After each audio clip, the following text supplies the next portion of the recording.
So ano nga ba yung tsura na isang opaline na Rossicolis or na Alps 1? So ma-determine natin yan kung alam muna natin yung normal na itsura na isang normal Rossicolis.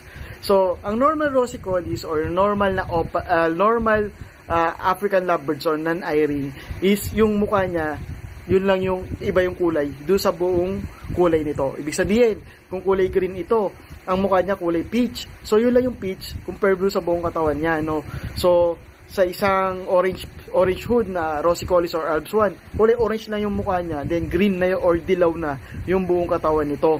Or kunyari sa kulay blue na Rossicolis, yung kanyang mukha, yun lang yung kulay puti, no? So ngayon, kung i-determine natin kung ano yung opaline na Rossicolis, ang pagkakaintindi ko lang noong 2010 or 2011 na pumasok nga to sa radar ko or nakilala kong opaline, yung makapal na kulay dito ng Rossicolis, kunyari peach paste, then may dark red dyan dito, yung dark red na yan, kakalat lang yan buong sa likod niya hanggang dito sa batok niya.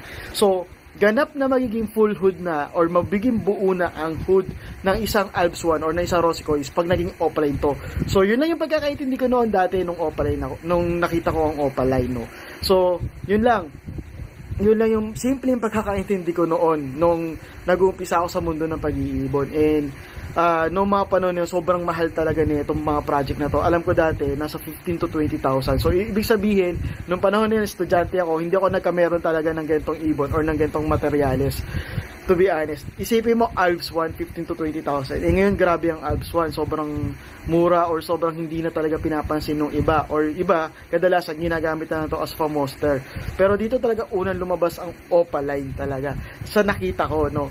So, ganun siya kamahal na project kasi nga, iba pa rin talaga ang ganda ng markings ng opaline, no. So, ngayon, nag-quit ako sa mundo ng pag-iibon ng 2013 and lumipas ang maraming taon, bumalik ako noong 2017. And pagbalik ko, bigla na lang nakita na meron ng Opaline Alps 2.